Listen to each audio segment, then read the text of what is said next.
And I'm really excited about exploring this subject of moving from full-time employment to freelancing. For me personally, losing or stepping away from full-time employment was quite a daunting decision, and I know it is like that for many other people. So we are going to explore this, what people experience, what you can expect, and what people have experienced during this session to help everybody that's busy navigating this journey, because it is a journey. It's not something that happens to you unless you, like me, and you were made redundant, then it kind of happens to you. But for most people, it isn't like that. It's actually a choice of or a series of choices that you make as you move along. So Ronwin, please just give us a background, a little bit of background. You come from a corporate position that was very well paid, very well established, and you needed to navigate from there. What was the employment like for you? And I almost want to say, give us your background and then the biggest things that you struggled with, but also the biggest benefits that you reaped in this journey before we jump into specifics. Yes, thank you, Mariana. This year signifies 3 decades of working in the IT industry, and I mean, it's a tough industry to work in, and in itself, it's very daunting to think that you can compete in an IT industry by doing freelance work. So I started off as a software developer, transitioning into business analysis and eventually data analysis. I think I worked in a business support role for the last 12 years of my career, where I worked for an employer. And I think the most difficult part was that I sort of became I didn't make any decisions on my own anymore. I was told, and then I would take some initiative, but they sort of predicted the tasks and the responsibilities of what I had to do. And then obviously I felt stuck. And I think that was the biggest personal growth and achievement from moving over to online remote work. I had to adapt a mindset of being proactive, and I'm now the one that has to decide what the solution is going to be. So it's been a change from being in a situation where you're told to where you need to make the decisions. But it's exciting journey. So for you, the notion of work being assigned to you that you just need to execute, to being the initiator of work and actually figuring out how to develop solutions, that was one of the biggest things for you? Yeah, I sort of fell into this pit where I felt what can I achieve? It doesn't help me to get to a point where you suggest I was just a pair of hands that had to get the job done. That sounds horrible, but that's how I felt. Okay. Okay. And did you ever experience the notion of scared to lose a fixed income if you move away from an employed position? I think Mariana, everyone is concerned about that, but I have to add that we all get accustomed to that fixed income, and you can read from many financial gurus. They all tell you that you do tend to live within your means. I mean, we all get we all used to get these big salaries, but then we wouldn't have any money for whatever we wanted to do. So you do live within your means. And I think when I started working in the online remote work space, and I was able to see that I can definitely achieve success here and earn some money. That was definitely a significant milestone for me to realize that I could actually earn a significant income here, and I can sort of predict that. How long did it take you to realize you can actually earn more than you could earn in your salary? Well, I did this part-time. Mm. Initially, I was still employed, and I joined Remitania in November 2021, and I actually only started it took me a while to get going. And the main reason for that was I wanted to separate my current job was and what I did online. So I waited until I was able to get myself a personal laptop and with all the relevant software. And then only did I start to accept contracts. That was in May 2022, and in November that year, I've actually earned my first $1,000 online, and then I realized You this is realize it can definitely work for something. you. When you earn a salary, you can convince yourself that you're not working for money, right? You're just doing all the stuff, and somebody gives you money to live by. But the moment you start to earn, you need to focus on money. And because we haven't done that, being in a full-time job, suddenly you feel like you say you feel greedy and you almost want to play it down. But you can't do that if that is what the direction that you're doing. Getting a salary, it just goes into your bank account and you just look at the expenses. You never look at the income. So you have this view that it's not about the money, when in actual fact it was all the time for your boss. But now you are the boss, and now you need to worry about money, and you need, and the thing is, you call it greed, you can think selfish, you can think, am I worth it? You can think a whole lot of other stuff. What was the role of money and the fact that you need to move closer to thinking about money? What was the role of that? Ronwin, did you ever experience anything like that? I think, Mariana, I am really now at that stage where I am being selfish about the information that I provide, and so used to freely give away to everyone who wanted to know stuff. And I now realize that it's an hour that I gave expertise to someone and they didn't pay me for that. So I'm really now starting to realize the money part of it. And you But have to get to a point where you're being selfish with it. you don't make the link when you are employed between giving your Oh no, expertise and definitely the not. money that you earn. So Doesn't you just matter give your what you expertise do. because the money is a given as well.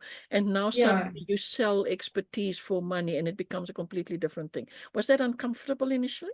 Yeah, well, I think you need to. I mean, the end of the month, the income statement tells you the truth. I mean, like I've told Anna Marie, my husband says you're a busy fool. Stop, try not don't be a busy fool, because I'm busy, but am I earning Mm, money?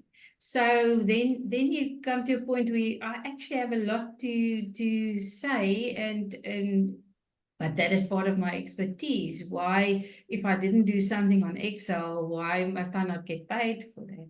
mm, So yeah, I think it's just a change in mindset that yeah. I think we all need to go that route where you decide. Okay. If you are full-time employed, your time management sits in your diary and it happens on your behalf. But suddenly, if you work for yourself and you blur the line between work and life and it all becomes one thing, then time management becomes really, really important. Do you want to expand on that? Time Yes, management.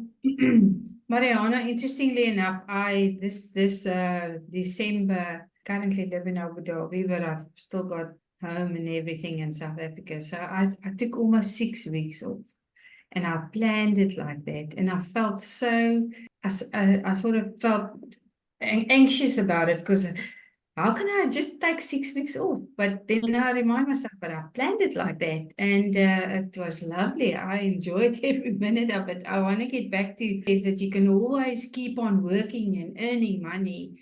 But it can also come to a point where it sort of brings you to back to having a full-time Correct, employment. correct. You don't allow yourself the time to stop and rethink and reskill and change the way in which you do things. That I definitely am at that point where I realize I'm going to have to just slow down to reskill, to change direction. And it's difficult because I can earn so much money this week. And so the weeks keep on rolling. So you need to be aware of it. But I suppose when you've earned money and you know that you can earn money online, it's easier to make that decision. In other words, basically, you need to set an idea for yourself. You can earn a whole lot of money in the online world, and you do. If you work the hours, the money come in. But you need to kind of say, this is what I want to earn per month, more or less, and there's the ebbs and flows, so sometimes more, sometimes less, but not to focus on earning maximum money, because then you miss out on life for too long, unless you prepare for a holiday or something like that. You want to do that. So the notion of managing your own income is also something we're just not used to. It's kind of a given, and that's a discussion you have with your boss once a year to increase your salary. It's not something that you decide. And suddenly you need to decide what is the income that you want to have that will support the lifestyle that you want, instead of just constantly working, working, working, and earning maximum money. Of course, you go through phases where you do that, and you do that for a specific purpose, but that's not, you can't live like that. You need to manage your time differently. No, definitely. The moral of the story is moving from a face-to-face work environment to an online environment is not an easy shift. It comes with its challenges, because it almost challenges everything that you've known about or thought about or practiced in earning before. It is very, very different, and you need to adapt. In terms of time, what was the impact for you, Ronwin, on the overcommitment of time to your work environment, and how did that impact your journey to online remoting? It was challenging because I sort of, in the IT industries, most days it's unpredictable. I mean, and I used to work overtime all the time to get the job done.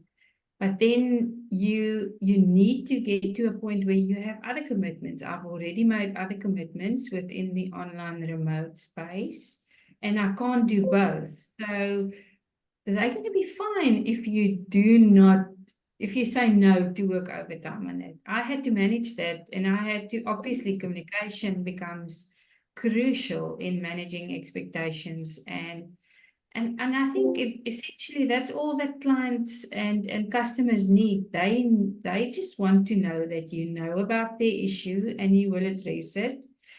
They don't necessarily want the solution tomorrow. They just want to know that you know it's important and you will get it. So yeah, but you have to be strict.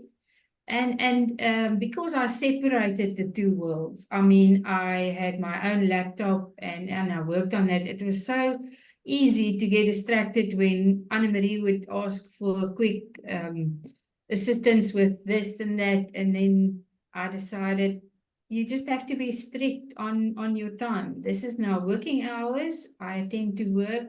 And then I switch that laptop off, and then I attend to online. Otherwise, it gets muddy and it's fuzzy, and it's and that causes a lot of anxiety. I think the notion of putting in your diary stuff that's not work related and sticking to it with the same commitment, I think that's a discipline that many people need to learn.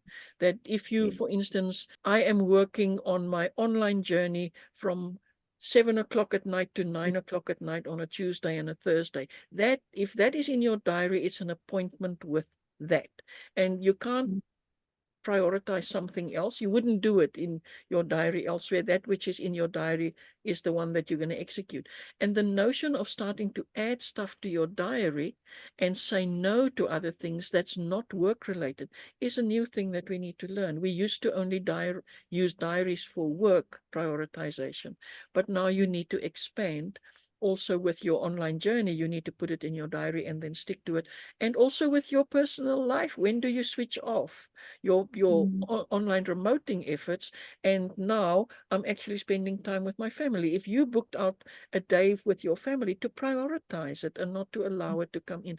But for many people in an employed position, especially later on in your career, you overcommit time habitually. And then when you start to pull back from that because you want to use that time to develop an online journey, did you find that your employer responded when you started to scale back to that habitual over commitment of time, or not?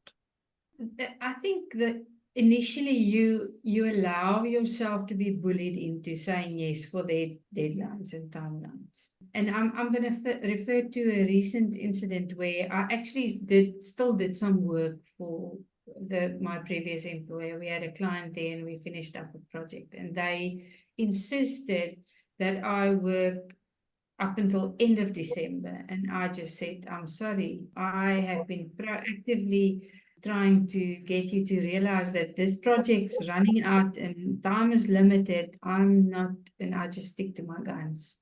And they accepted it.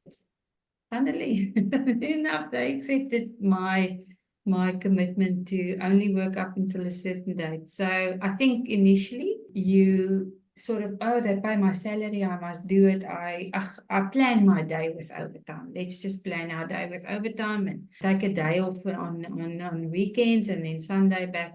Ronwin will cope, so we'll just load, give her more and more. But if you're really strict with that, they do accept it. Mm.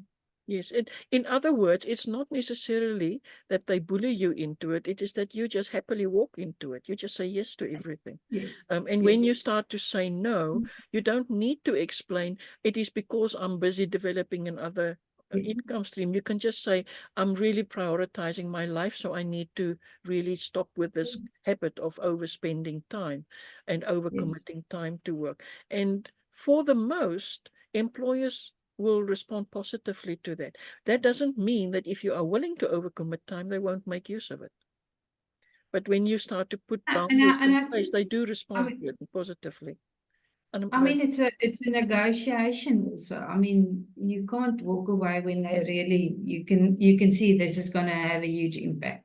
Mm, Obviously, then, but I think it's a negotiation, and you don't have to just accept their deadlines mm, if it doesn't suit you. mm. Okay, I want to look at something else, and that is the fact that specifically for those who are currently employed and now they want to start an online journey and they are planning to do both for a period of time and then shift across. Am I correct to say it's going to get harder before it gets easier if that is your journey? In terms of It did. resources like time and money, in terms of how you arrange your life, in terms of mindsets, in terms of habits and practices. Did you experience that the it's two completely different worlds that you need to, the one you're busy scaling down and the other one you're busy developing, and it gets harder before it gets better because of the changes that's happening. No, definitely. I mean, the hours, I mean, now the hours are also sometimes long, but I mean, it was even longer then because it definitely gets harder. And you've got this guilt trip that you have that you're busy doing this thing on the sideline. So, but yeah, I think you just need to manage. And that's why I decided to just separate the two. Just separate the two. That is the only way I could manage that. And when I committed to something, I only gave myself the odd 2 hours a evening and whatever I could do on the weekends. I didn't commit to giving it tomorrow. So Mm, but sometimes with the deadlines on the online remote, it's going to be tough as well. mm, Uh, mm. yeah. The notion of taking ownership of your own life and starting to arrange it is the main thing. And then how you Mm. manage that and how you implement that is different. And it does impact on you just saying, not continuing to just say yes to everything at work because that's what you've Yes. always done. Yes. And Yes. it's hard on you and it's hard on your employer at first because they're not used to you being like that. No. And They're suddenly not you used are to like that. that. They're not used to that, and they would then say, "Oh, but Ronan, you mustn't work all these hours." And then I got to a point where I said, "I didn't work all those hours." Are there any limiting habits and practices that you had because you were employed that you needed to get rid of when you moved into online remoting?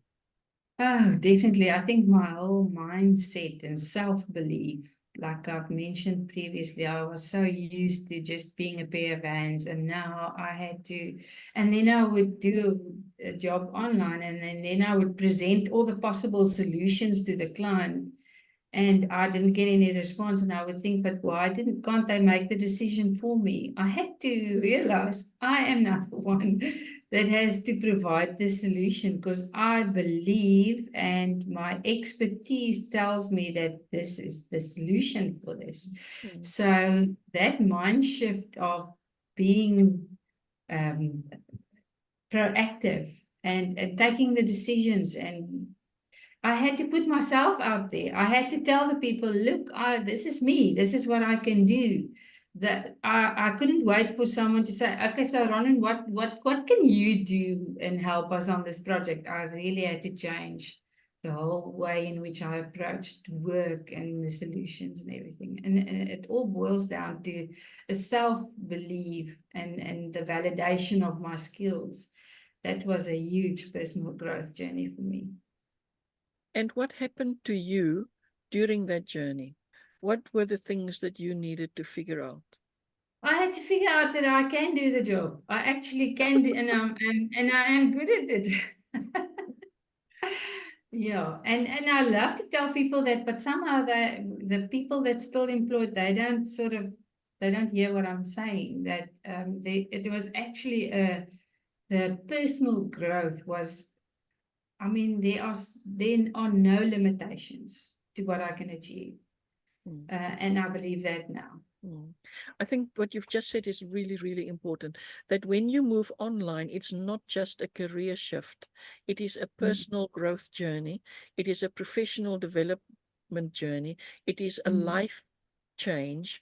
It's not just a work environment change. It really involves everything about you. Because if you don't approach it like that, it's just not going to work. And even if you do it that way and you bring in enough money, you're just going to become your own bad boss that that bullies you into all sorts of things that you don't want to be in. And learning how to be your own boss and be gracious with all of that and allow you to flourish rather than to tell you what to do is a major shift for anybody that wants to move and shift in this way. Yeah, and Mariana, I want to add that I think the Remitania environment helped me a lot in that space. I found that to be a very safe space where, I mean, it's such a pleasure to have a meeting and you see all the familiar faces. You feel confident and you can share whatever you're feeling because you know these people, they will return next week and you will see them again. And it's okay if you fail and if it didn't work, you can actually come back and say, well, that didn't work for me. So that helped me a lot with my personal growth and confidence. Okay. And then, Ronwin, I know your journey with your employer was not an easy road to navigate this shift. And there must have been a time when you had to face the risk they may ask me to leave because of the decisions I make in putting disciplines around work. And then you had to tell them that this is actually the journey that you're on. And you take that risk of being told to leave or while you are not really ready yet to make the shift. What was that phase for you? Yeah, well, it was definitely, it caused a lot of anxiety. Yeah, I was scared to tell them. I'm going to be brutally honest. I was really scared to tell them. That's why I decided to get my own laptop. And the thing is, the skills that I wanted to take to the online remote world was fairly similar to what I did in my previous job. So initially, maybe it was planned, maybe it worked out that way. My first initial contacts was all within the Remitania space. It was people from Remitania group that offered me contracts and I worked with them and it was with you. And I was sort of scared to go and look for jobs outside for external clients because then I was really scared that they might search somewhere. I started May and then by November when I reached my first $1,000 online and you invited me for an interview, I knew this is now where I need to put the peg in the ground and I had to face them. Yeah, and it was difficult. And I told them about the outside interest and they had to take it to top management and all of that. And it wasn't, they were okay with it, but they weren't that happy with it. And that's when I decided to do this full time, because and today I look back and I'm happy that I did it. Ronwin, for you, what was the biggest benefit that you experienced in having engaged with and made this journey to become a successful online remoter? Yeah, well, I think personally, this freelancing has made a significant difference in my life. We've all heard the story. My husband lost his job just before COVID, and then he moved to Abu Dhabi in 2021.